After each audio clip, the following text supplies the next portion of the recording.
Welcome to the lecture series on physics by Step Up Career Institute. तो आज हम लोग अपने ग्रेविटेशन के पिछले लेक्चर को आगे कंटिन्यू करेंगे. लास्ट क्लास में हमने ग्रेविटेशन का इंट्रोडक्शन लिया था और हम लोग कंजर्वेटिव फोर्स तक पहुंच पाए थे कि कैसे फोर्स को कंजर्वेटिव फोर्स करते हैं और फ्रिक्शन जो है हमारा वो नॉन कंजर्वेटिव फोर्स, फ्रिक्शन जो है हमारा वो नॉन कंजर्वेटिव फोर्स था, ये हम देख पाए थे. और पोटेंशियल एनर्जी जो है केवल आपका कंजर्वेटिव फोर्स के लिए ही डिफाइंड होता है. पोटेंशियल एनर्जी केवल और केवल कंजर्वेटिव फोर्स के लिए डिफाइंड होता है, ये हमने देखा था. अब इस लेक्चर में हम ग्रेविटी से शुरुआत करते हैं. ग्रेविटी किसको कहते हैं पहले ये देखते हैं. न्यूटन्स लॉ ऑफ ग्रेविटेशन में आपका क्या था कि दो मासेस थे. एक मास m1 और दूसरा मास m2 और इसके बीच में सेपरेशन r है. तो ग्रेविटेशनल फोर्स जो है वो आपका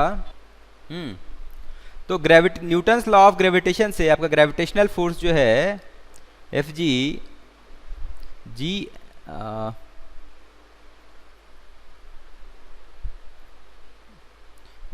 m1 m2 by r square हो जाता है. ये आपका ग्रेविटेशनल फोर्स ऑफ अट्रैक्शन है बिटवीन टू मासेस. तो ये आपका gravitational force of attraction between two masses. अब इसी में अगर इसको आप ग्रेविटेशनल फोर्स कहेंगे. एफ जी मैंने लिखा हुआ है.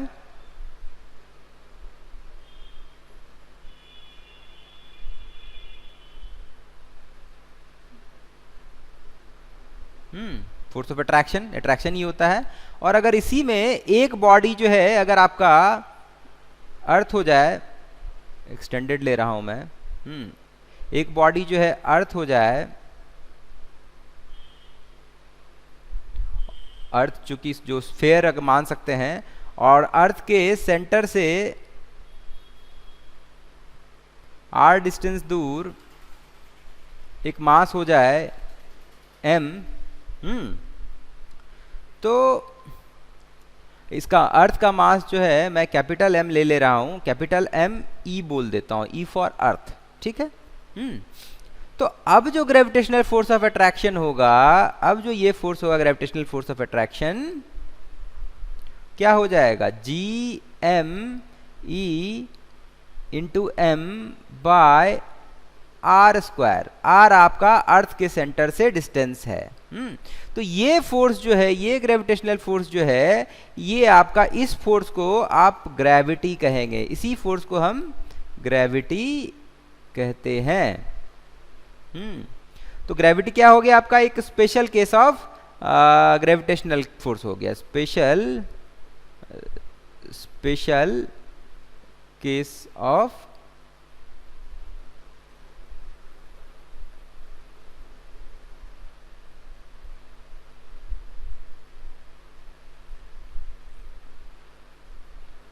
ग्रेविटेशनल फोर्स हो जा रहा है. तो ये जो है आपका ग्रेविटी हो गया. ग्रेविटी हमारा इस तरह से डिफाइन हुआ कि जिसमें एक बॉडी जो है अर्थ हो जाए तो वो उसको ग्रेविटी बोलते हैं. तो एक तरह से हो गया कि gravity is the force with which earth attracts a body towards its centre. यही है आपका यहाँ पे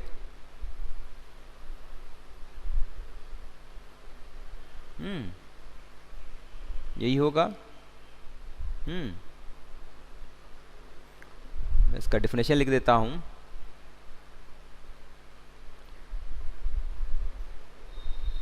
force with which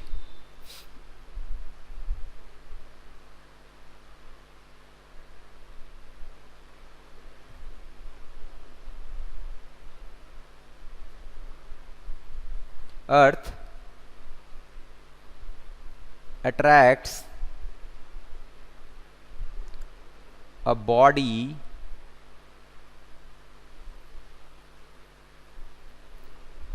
towards its centre. तो ग्रेविटी का यही डेफिनेशन आपका, यही डेफिनेशन है ग्रेविटी का। अब इसमें कुछ बातें हैं, कुछ बातें हैं जो ध्यान देने लायक है। ऊपर में मैंने अर्थ जो है एक एक्सटेंडेड बॉडी है, पॉइंट मास नहीं है, लेकिन मैंने इस फोर्स में ये कंसिडर किया कि ये सारा का सारा मास, इसके सेंटर से मैंने डिस्टेंस लिया, तो मैंने ये कंसिडर किया कि सारा का सारा मास जो है अर्थ का इसके सेंटर पे ही कंसंट्रेटेड है। तो ये आप बाद में देखेंगे कि अगर आपका स्फेरिकल बॉडी है, स्फेरिकल बॉडी है, स्फेरिकल मास बोलता हूं, स्फेरिकल मास, और अगर आप फोर्स जो है इस स्फेरिकल मास से दूर आप कैलकुलेट करना चाह रहे हैं, तो spherical mass can be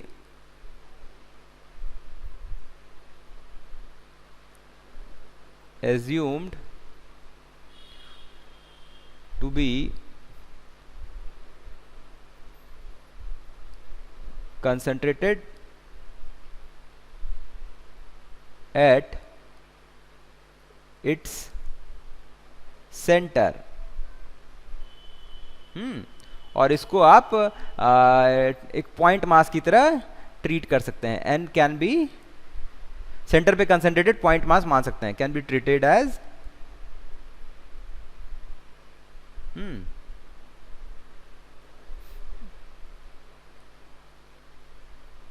point mass. तो ये रिजल्ट जो है आप कैलकुलस से प्रूव कर सकते हैं इस रिजल्ट को, जो ये एजम्पशन मैंने लिखा है ये प्रूव हो जाता है आपका कैलकुलस से आप प्रूव करके मैं आपको आगे बताऊंगा। यहाँ पे मैं लिख देता हूं,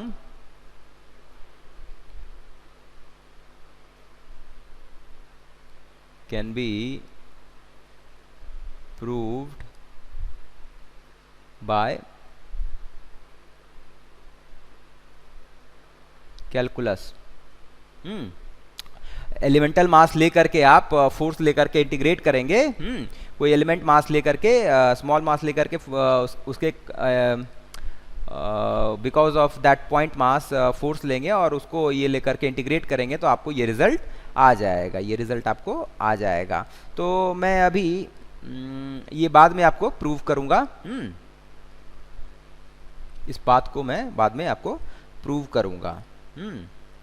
तो अब ये रिजल्ट को यूज करके सपोज दो स्फेरिकल बॉडीज हैं, टू स्फेरिकल बॉडीज हैं, एक का मास m1 है और एक का मास m2 है, और इसके सेंटर के बीच में डिस्टेंस जो है r है, इसके सेंटर से सेंटर के बीच में डिस्टेंस r है। तो चूंकि आप फोर्स ले रहे हैं और स्फेरिकल बॉडी से दूर, दूसरा मास जो है स्फेरिकल बॉडी से दूर है, और इधर भी ये वाला मास जो है इसके स्फेरिकल बॉडी के रेडियस से इससे बाहर है, तो ये फोर्स जो है आपका, इसको आप पॉइंट मास की तरह ट्रीट कर सकते हैं। तो इस केस में फोर्स जो है आपका हो जाएगा F equal to Gm1 m2 by r square. उसी तरह अगर आप एक मास को पॉइंट मास ले लें और दूसरा जो है स्फेरिकल बॉडी है और इसके बीच में भी सेपरेशन जो है r है, तो वो फोर्स भी जो है, फोर्स ऑफ ग्रेविटेशन जो है उस केस में भी सेम हो जाएगा, F equal to Gm1 m2 by r square. और फोर्स ऑफ अट्रैक्शन जो है, फोर्स ऑफ ग्रेविटेशनल अट्रैक्शन जो है वो that will be along this line joining the masses, इसी के अलोंग होगा फोर्स ऑफ ग्रेविटेशनल अट्रैक्शन, इसी के अलोंग होगा, जो पॉइंट मास की तरह ट्रीट करेंगे और उसी तरह से उसका डायरेक्शन भी आ जाएगा।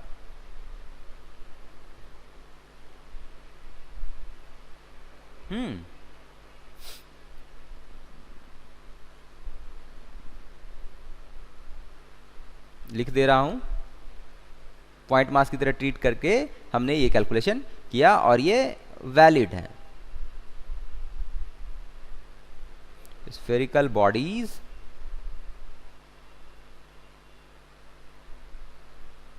स्फेरिकल मासेस लिख देता हूं, मासेस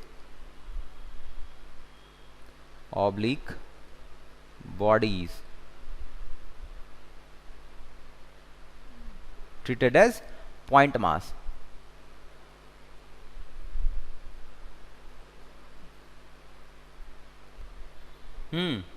अब एक एग्जाम्पल सॉल्व करते हैं। क्वेश्चन है 3 point masses m each are placed at 3 vertices of an equilateral triangle. Equilateral triangle के वर्टिसेस पे रखा गया है, इसका साइड जो है A है। Find net gravitational force on any one point mass.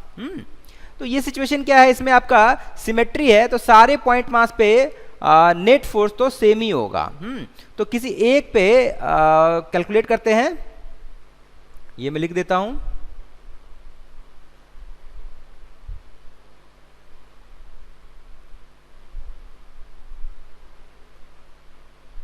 Magnitude of,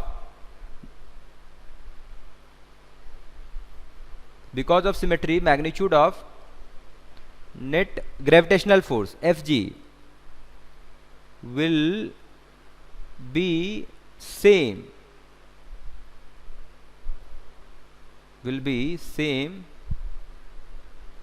on all। सारे मास पे magnitude of net gravitational force same होगा। कैसे जरा देखते हैं। अब ये मास है, सपोज ये मास है, तो ये मास इसको अट्रैक्ट करेगा आपको ग्रेविटेशनल फोर्स से, और इस F का वैल्यू होगा F equal to G M M by A square. क्योंकि सेपरेशन, ये F जो है आपका G M into M by A square, और ये भी फोर्स उतना ही होगा क्योंकि यहां भी सेपरेशन उतना ही है, लेकिन इसका डायरेक्शन इधर होगा। क्योंकि ये मास जो है इसको इधर अट्रैक्ट करेगा और ये मास इसको इधर अट्रैक्ट करेगा। दो पेयर बना, इस मास के लिए दो मासेस और बचते हैं जो इसको अट्रैक्ट करेंगे, एक इधर और एक इधर, और ये दो फोर्सेस जो है दो फोर्सेस हैं, दोनों फोर्सेस का आप वेक्टर एडिशन करेंगे। तो वेक्टर एडिशन करेंगे, चूंकि ये एंगल 60 डिग्री है, तो इसका अगर आप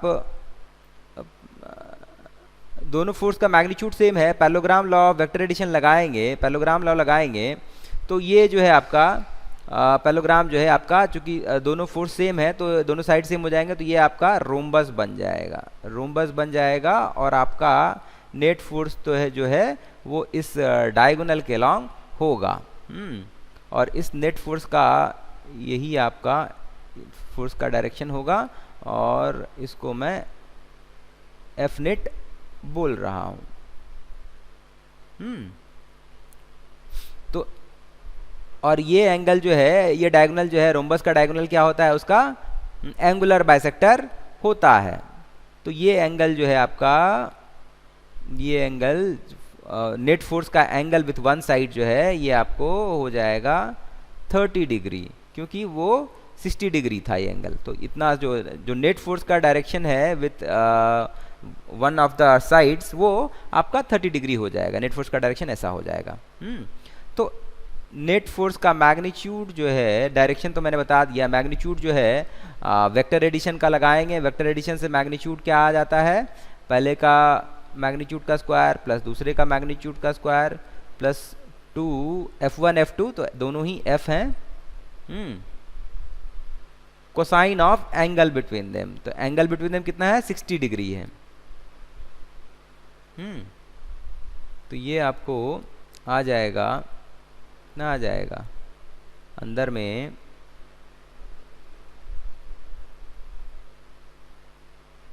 to F square plus 2f² cos 60 degree, तो 2f² कॉमन ले लिए, 1 प्लस cos 60 डिग्री जो है हमारा हाफ हो जाएगा, cos 60 डिग्री चूंकि हाफ होता है, तो ये जो है हमारा आ जाएगा 2f² इंटू 3/2, 2 कैंसल, तो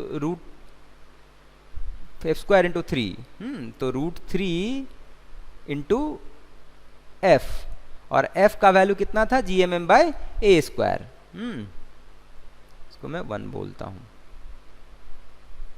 तो this is equal to √3 gmm²/a², तो यही आपका नेट फोर्स जो है, यही आपका नेट फोर्स हो जाएगा ऑन ईच पॉइंट मास, यही हो जाएगा नेट फोर्स का magnitude on each point mass, और डायरेक्शन हम देख रहे हैं सब पे इसी तरह से हो जाएगा, इस पे नेट फोर्स जो है आपका, इस पे नेट फोर्स का डायरेक्शन इधर हो जाएगा, मैग्नीट्यूड सेम रहेगा, इस पे नेट फोर्स का डायरेक्शन इधर हो जाएगा, मैग्नीट्यूड सेम रहेगा, ये रेड वाले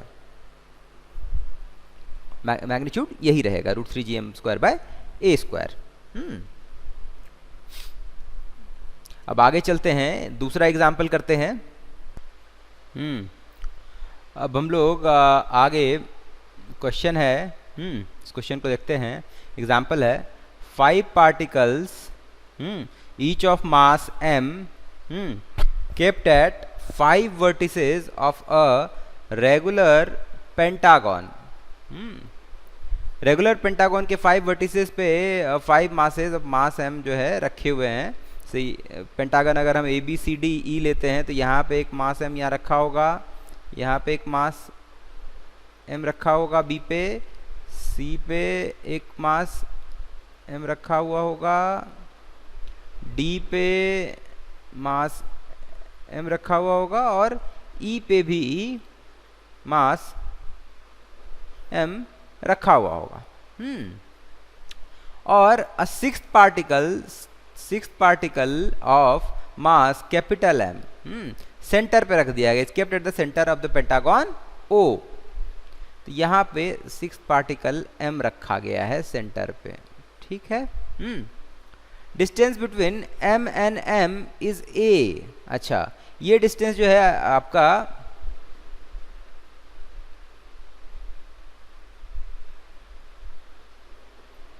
ये डिस्टेंस जो है वो A है। अब चूंकि ये रेगुलर पेंटागन है तो सारे वर्टिसेस से ये डिस्टेंस सेम ही होगा, ये भी A ही होगा आपका, चूंकि रेगुलर पेंटागन है सारे साइड्स इक्वल हैं,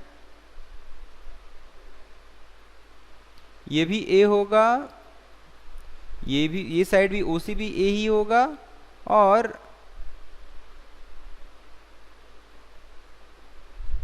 OD भी A ही होगा। तो अब जो है इस केस में पूछा जा रहा है कि नेट फोर्स ऑन M क्या होगा, जो बीच में सेंटर में मास M है उस पर नेट फोर्स क्या होगा। अब जरा हम लोग देखते हैं कि जो O पे जो है ये force on mass M due to mass at A जो है ये आपका, इसको अगर मैं FA बोलूं, उसी तरह फिर ये हो जाएगा आपका, ये वाला जो फोर्स है B खींचेगा इसको तो वो FB हो जाएगा।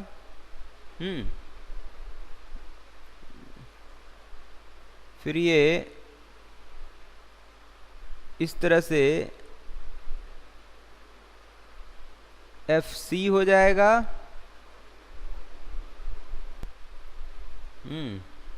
फिर यहाँ पे इस मास को D का मास जो है, D पे जो रखा हुआ मास है वो खींचेगा, वो फोर्स जो है FD हो जाएगा, और उसी तरह यहाँ पे FE हो जाएगा। अब यहाँ पे चूंकि ये पेंटागन है और सारे साइड इक्वल हैं तो ये सारे एंगल्स जो हैं आपके इक्वल होंगे। इंटरनल एंगल जो ये जो एंगल है पेंटागन का, ये सारा एंगल्स जो है ये आपस में इक्वल होगा। यानी कि सारे फोर्सेस के बीच में वेक्टर, सारे फोर्स वेक्टर्स के बीच में ये फोर्सेस जो है ये क्या है, वेक्टर क्वांटिटी है, वेक्टर्स के बीच में एंगल जो है सेम होगा। चूंकि अब ये टोटल एंगल 360 डिग्री होगा सेंटर पे, और चूंकि पेंटागन है तो 5, यहाँ देखिए ये 5 ट्रायंगल्स में बटा हुआ है, यानी 5 इक्वल एंगल्स हो जाएंगे आपके। तो अगर मैं इसको थीटा बोलूँ तो यही थीटा सारे के बीच में एंगल होगा, तो थीटा जो है कितना होगा आपका 360 डिग्री बाय 5,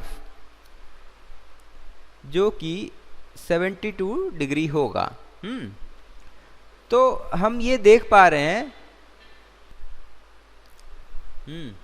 तो आपका इंटरनल एंगल जो है एक इंटरनल एंगल जो है वो 72 डिग्री है। ये सारे एंगल्स जो हैं आपके 72 डिग्री हो जाएंगे। दैट मीन्स सारे फोर्सेस के बीच में एंगल, फोर्स वेक्टर्स के बीच में एंगल 72 डिग्री हैं। तो अब एक चीज़ है कि आप एक चीज़ नोटिस कीजिए कि ये सारा फोर्स जो है, सारा फोर्स का मैग्नीट्यूड जो है आपका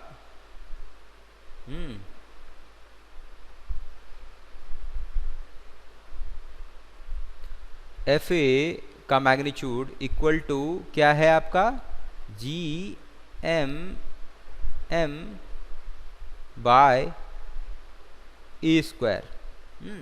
यही आपका एफ बी का भी मैग्नीट्यूड है, क्योंकि इधर भी सेपरेशन जो है ए ही है, मास भी एम इंटू एम ही है।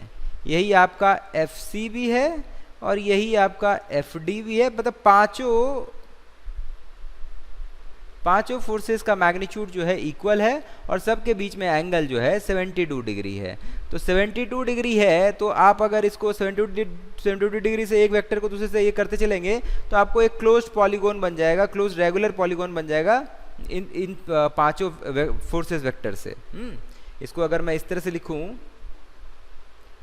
सपोज ये आपका एफ ए है,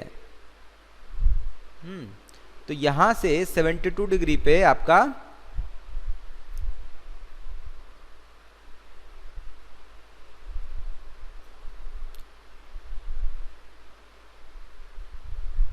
एफ बी होगा, और ये एंगल 72 डिग्री है। 72 डिग्री है। उसी तरह से आपका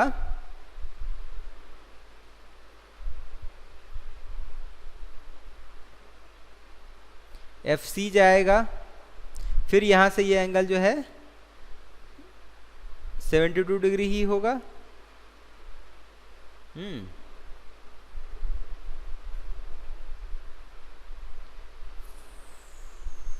फिर यहां से यूं F D vector, F C vector, F D vector, यहां भी ये एंगल 72 डिग्री,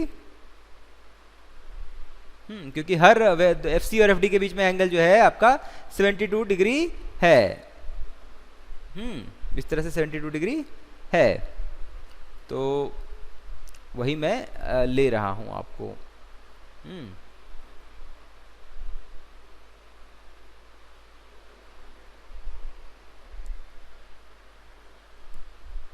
अच्छा, यहाँ पे एक चीज़,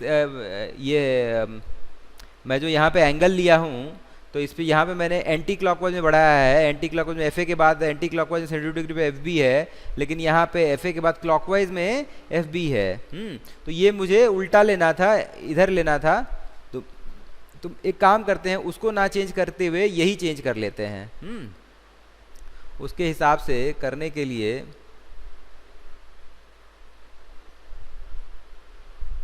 इसको ही बी बना लेते हैं।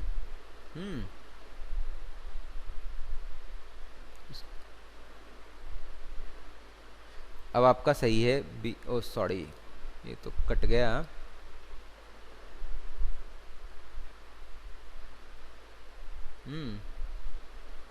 ये आपका सी है, ये आपका डी है, और ये ई हो गया। अब ये मास जो है यहाँ पे m, ठीक है, अब सही है।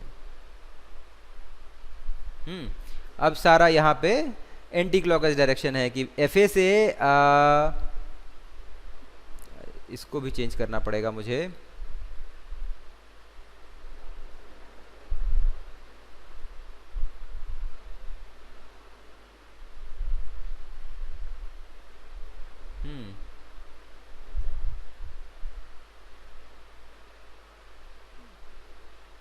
ये FA है तो ये FB है, ये FC है, तो ये FD है,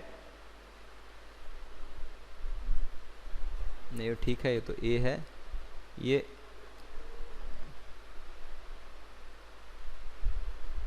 साइड A था, ये FD है और ये FE है। अब सही है, ठीक है।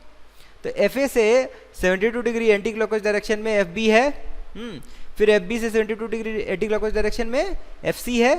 तो इस तरह से हमने इसको कर लिया। और FD से 72 डिग्री एंटी क्लॉकवाइज डायरेक्शन में FE है।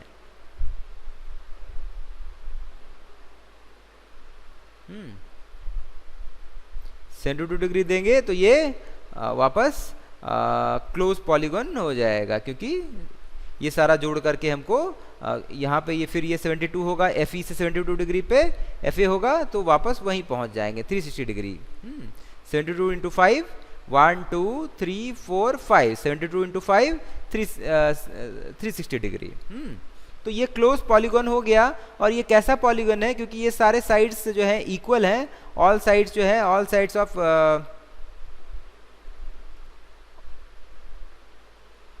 all sides of closed polygon are equal as they represent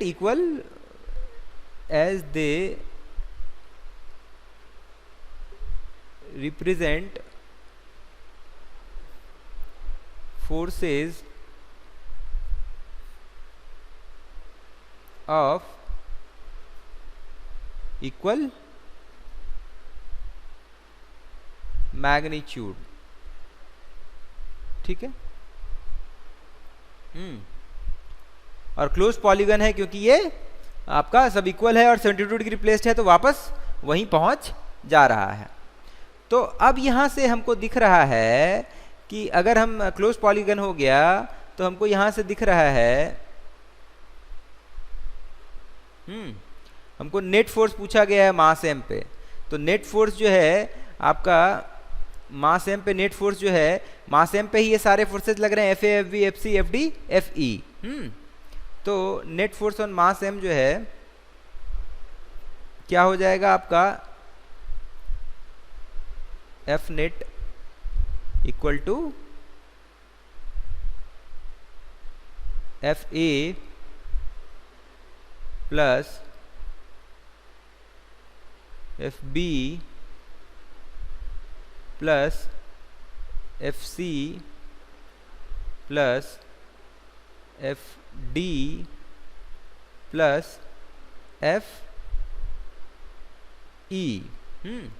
चूंकि ये क्लोज पॉलीगॉन बना रहा है इसीलिए 0 यहाँ पे दिख रहा है कि यहाँ से चला FA और वापस इसके टेल पर पहुंच जा रहा है। हाँ, तो इसलिए इसका रिजल्टेंट जो है 0। That's why net force 0। Net force जो है आपका 0 है।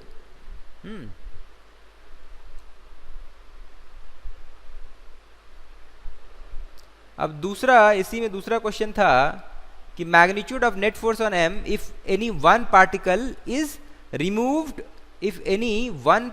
Is removed from one of the vertices. हाँ, तो एक पार्टिकल को रिमूव कर दिए।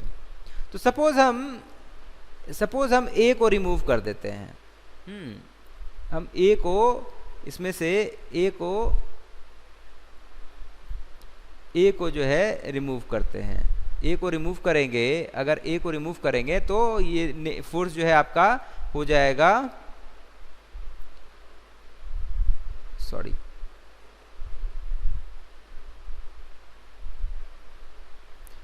A को इफ A रिमूव्ड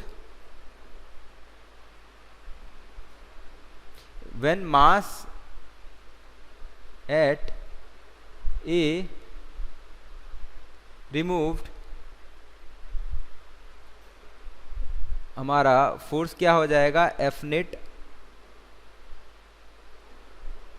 वो हो जाएगा हमारा F B plus F C plus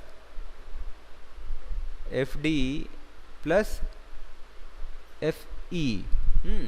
तो अगर हम ये देखें यहाँ पे, इसमें एफ ए जोड़ते थे तो जीरो हो जाता था, तो ये जो है आपका this will be equal to minus F A using A, ऊपर का रिजल्ट। तो ये माइनस एफ ए, यानी अगर एफ ए ऐसा है तो अगर एफ ए को हटा दिया जाए तो जो बचेगा माइनस एफ ए कैसा होगा, ठीक उल्टे डायरेक्शन में होगा, तो नेट फोर्स जो है आपका यही होगा माइनस एफ ए के बराबर। तो दैट मीन्स इसका मैग्नीट्यूड जो है, नेट फोर्स का मैग्नीट्यूड जो है, एफ नेट मैग्नीट्यूड जो है इसका क्या हो जाएगा, अगर ए रिमूव कर दिया गया तो वो हो जाएगा आपका माइनस एफ ए का मैग्नीट्यूड। तो ये आपका मैग्नीट्यूड तो उतना ही हो जाएगा, G M M by A square. और मैग्नीट्यूड निकल गया और डायरेक्शन भी आपको दिख ही रहा है कि वो माइनस एफ ए के डायरेक्शन में होगा अगर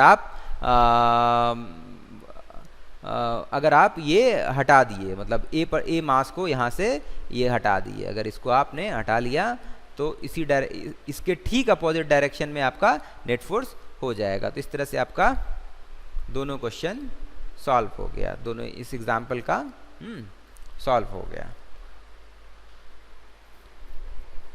अब मैं एक और कोई एग्जाम्पल लेता हूँ।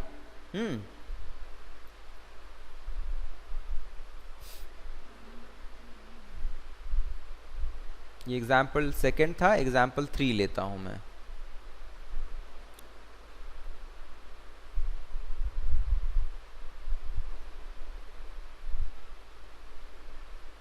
एग्जाम्पल 3 है, उस क्वेश्चन में है आपका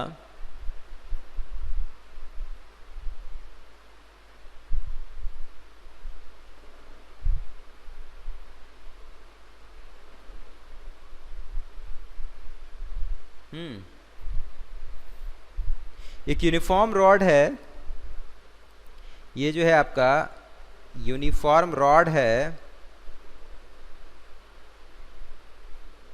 और इसका लेंथ जो है L है।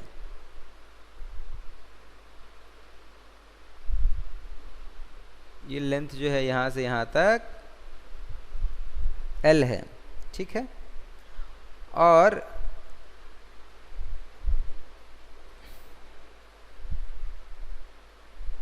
लेंथ L है और इसका मास जो है आपका m है। इस रॉड का लेंथ L है, मास m है, और इससे a डिस्टेंस दूर एक छोटा पार्टिकल रखा गया है, एक छोटा मास रखा गया है, एक छोटा पार्टिकल रखा गया है जिसका मास m है। और इसका डिस्टेंस यहां से a है। तो पूछा जा रहा है इस केस में, find the gravitational force on the mass m due to rod. Find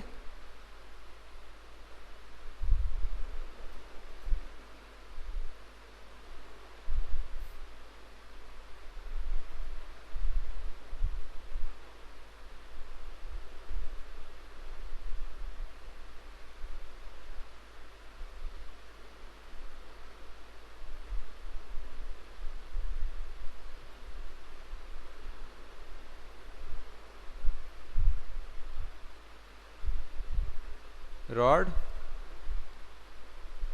जिसका मास आपका m है। तो कैसे करेंगे, क्योंकि इसका लेंथ L है और इसका जो मास जो है डिस्ट्रीब्यूटेड है, और इसको आप पॉइंट मास की तरह नहीं ले सकते हैं। तो आपको ग्रेविटेशनल फोर्स निकालने के लिए कैलकुलस यूज करना पड़ेगा। तो हम लोग ऐसा कर सकते हैं कि इसका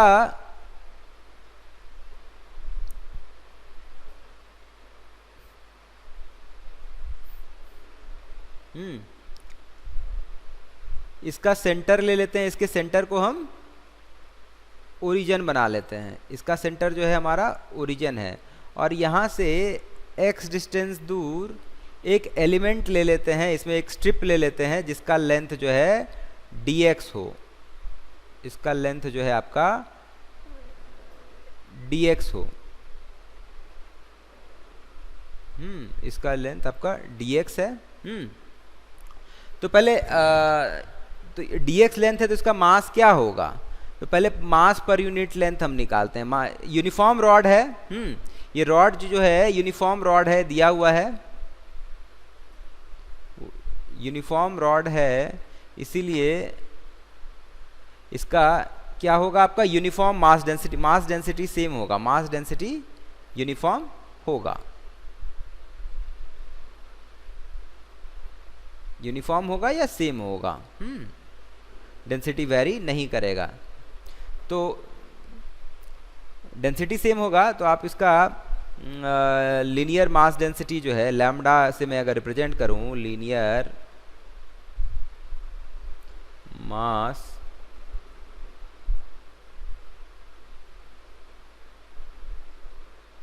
डेंसिटी इक्वल टू, अगर मैं लैम्डा से उसको रिप्रेजेंट करूं तो ये हो जाएगा आपका कैपिटल M बाय L, क्योंकि टोटल लेंथ L है। तो आपका ये जो dx लेंथ का स्ट्रिप है उसका मास जो है dm हो जाएगा, और dm का वैल्यू क्या हो जाएगा m by l into D X, m by l into D X. Length से मास डेंसिटी को, लीनियर मास डेंसिटी को हमने मल्टीप्लाई कर दिया। तो अब ये जो dx लेंथ का स्ट्रिप है, क्योंकि ये dx जो है काफ़ी छोटा है तो इसको हम लोग पॉइंट मास मान सकते हैं कंसंट्रेटेड एट x, इसको हम लोग पॉइंट मास मान सकते हैं। तो अब इस ये dm जो है इसका मास चूँकि हमारा dm हो गया, तो इस dm और इस m में ग्रेविटेशनल फोर्स जो है इसके कारण, इस dm मास के कारण इस पे जो ग्रेविटेशनल फोर्स होगा उसको मैं अगर df बोलूं, एक बात तो तय है कि ये इस पे मास m पे जो है अट्रैक्टिव फोर्स होगा, इसी डायरेक्शन में होगा। तो सारे एलिमेंट के कारण, सारा रॉड का सारा एलिमेंट के कारण जो है नेट फोर्स इस पे, रॉड का सारा एलिमेंट के कारण जो फोर्स होगा df फोर्स, वो इसी डायरेक्शन में होगा। तो सीधा हम लोग एज ए स्केलर उसको ऐड कर सकते हैं क्योंकि वेक्टोरियली ये सेम डायरेक्शन में है। तो अब df का वैल्यू जो है, df का वैल्यू जो है इसको हम लोग पॉइंट मास की तरह ट्रीट करेंगे। तो अब ये डिस्टेंस जो है यहाँ से ये क्या हो जाएगा, यहाँ से ये मास m का डिस्टेंस हो जाएगा आपको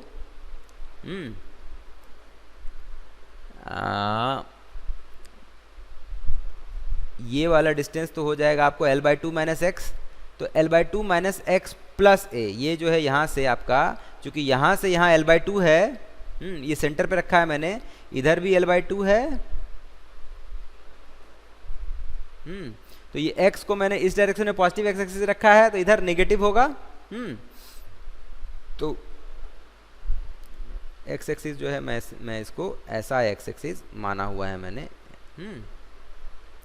तो df जो है मेरा g dm into point mass m by distance जो है हो जाएगा आपका l/2 minus X plus a, इसका स्क्वायर।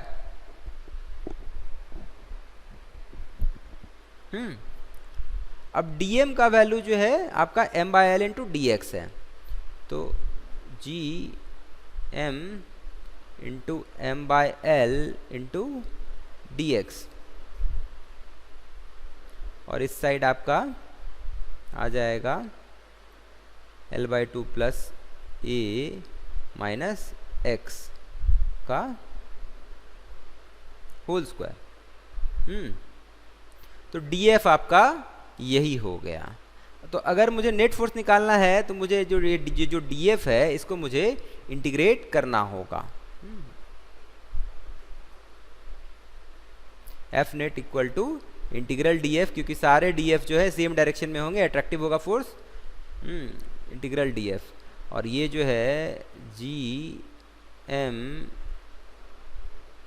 इंटू एम, ये कांस्टेंट है तो ये आपका बाहर रह जाएगा इंटीग्रेशन के, और आपका इस तरह से D x by L by two plus A minus X का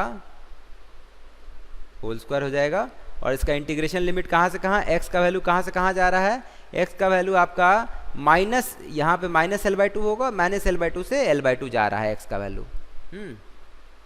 तो x का वैल्यू आपका माइनस एल बाई टू से एल बाई टू जा रहा है, तो यही आपका इंटीग्रेशन लिमिट है।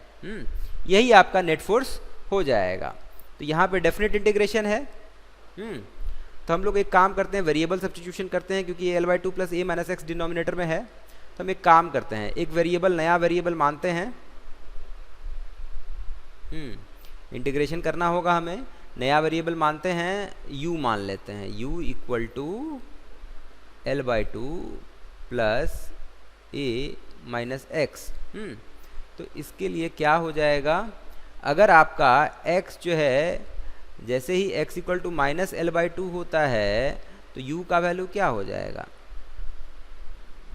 x equal to minus L by two होगा तो u आपका L by two minus of minus L by two plus L by two हो जाएगा, तो यानी l प्लस a हो जाएगा।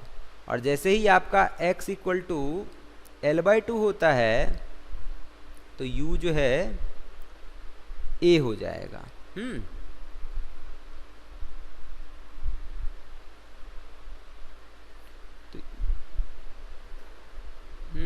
और इस इक्वेशन से अगर दोनों साइड डिफरेंशिएट करते हैं, तो ये डिफरेंशिएट करते हैं, तो यहाँ से अगर इसको डिफरेंशिएट करते हैं विद रिस्पेक्ट टू x, तो D you by D x जो है मेरा क्या हो जाएगा, एल बाई टू चूँकि कांस्टेंट है तो इसका डिफरेंशिएशन जीरो हो जाएगा, जीरो, ए का भी जीरो हो जाएगा, जीरो प्लस जीरो, और माइनस एक्स का माइनस वन हो जाएगा। तो यहाँ से D X equal to minus D U हो जाएगा। यहाँ से ये, तो अब अगर यहाँ पे डालते हैं G M M by L, variable substitution किया हमने, डी एक्स की जगह पे माइनस डी यू लिखना पड़ेगा, माइनस डी यू लिख दिया, L by two plus A minus x की जगह पे हमारा u आ जाएगा, तो ये u स्क्वायर हो गया। x जब माइनस एल बाई टू है तो u एल प्लस ए होगा, तो एल प्लस ए हो गया। और यहाँ पे x जब एल बाई टू है तो u a है, ये हो गया। तो हमारा क्या आ गया, minus G M M by L, u का power minus two, one by U square जो है u पावर माइनस टू हो जाएगा du, और इधर आपका l प्लस ए से a, तो ये आपका आ जाएगा minus G M M by L. चूँकि u का पावर माइनस टू का इंटीग्रेशन जो है u का power minus one by minus one हो जाएगा, यानी minus one by you.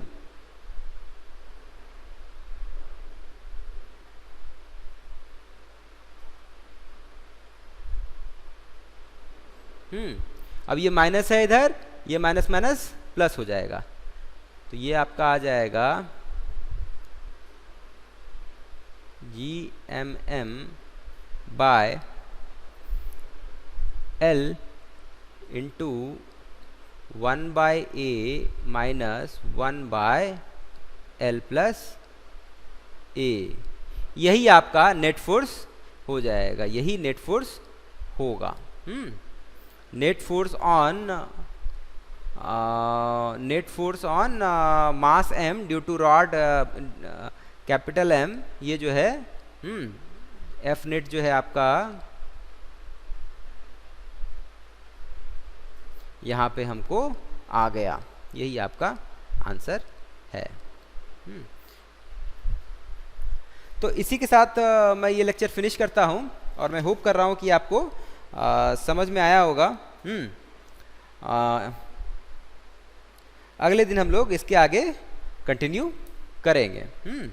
Thank you for your patience.